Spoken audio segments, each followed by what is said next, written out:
Okay, katulad ng sabi ko kanina, April 16, nagdiwang tayo.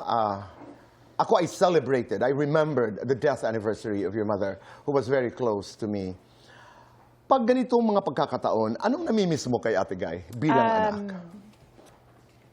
Si Mommy po kasi actually, ngayon, ay nung bago siya nawala, hindi na niya kami masyadong pinapansin. Hindi na masyado. Pag pumupunta sa bahay niya, nagpapaka-busy siya sa mga bata.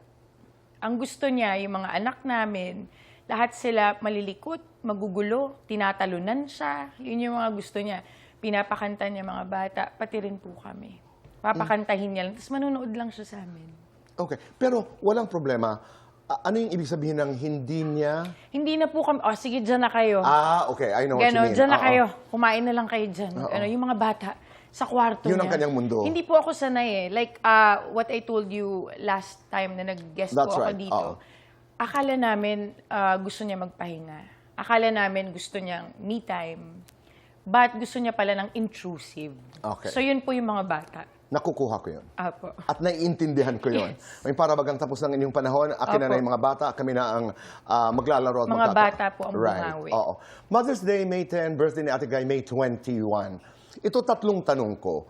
Anong klaseng ina si Ate Guy? At anong klase kang anak?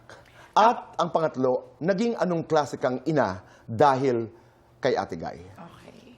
Unang-una po, si Mommy, she's, hindi naman po disciplinarian na namamalo. But she didn't have to hurt us. Hindi niya kailangan kaming paluin. Maniwala ko kayo sa hindi, yung mata niya po. Pagpasok ng kwarto, tawagin mo si Matet. Ang card, ang report card. Pagpasok ko, nakaganon si Mami sa akin.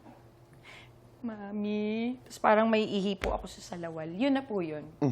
Walang Pinahihirapan salita. ko, wala akong ipapamana sa inyo, kung di ang edukasyon ninyo. Yun po yun, kasi 4 quarters, di ba? First quarter, second, so mga 4 times a year niya, wala akong ipapamana, kundi mga edukasyon. Puro ganun. Okay. Kumusta ka bilang anak?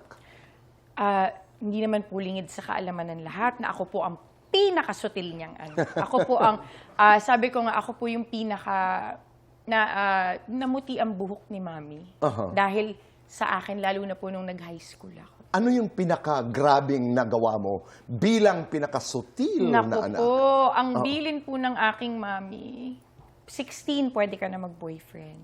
Okay. Sabi po niya sa akin, nakasakay kami sa, pinasara niya ang Fiesta Carnival, nakasakay kami sa Ferris wheel doon. Anak, sabi niya, 16, pwede ka na mag-boyfriend. Ang Fiesta Carnival po ay nasa Cubao. Yes, pinasara niya po yan for us, kaming tatlo nila, Kiko and Ken. And then, 13, may boylet na mi. Nagalit. Yun yung pinapahuli niya ako. Mami, may pasok po kami. Naisip niya, linggo, may pasok. Pinapunta ang driver sa school. Walang tao. Asan si Matet? Ayun na, lagot. Pinahuli ka? So, opo, talagang hindi mo may isip na gagawin ng isang Nora Honor. No? But we are her children. That's right. So, talagang ginampanan niya ng mabuti yun. At nahuli ka naman? Actually, opo. Maraming beses nahuli niya ako. Fast forward to today, anong klaseng ina ka dahil sa iyong mommy? Ngayon po, I'm a fun mom. Diba, Mia? I'm fun. I play with them. Sinasakyan ko yung trip nila ng panganay, ng pangalawa, tsaka ng bunso. Very childish. And I'm strict also.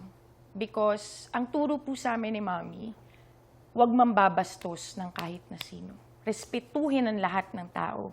Lahat ng klase ng tao, mababa hanggang sa taas. So, yun po, gusto ko marespeto ang mga anak ko.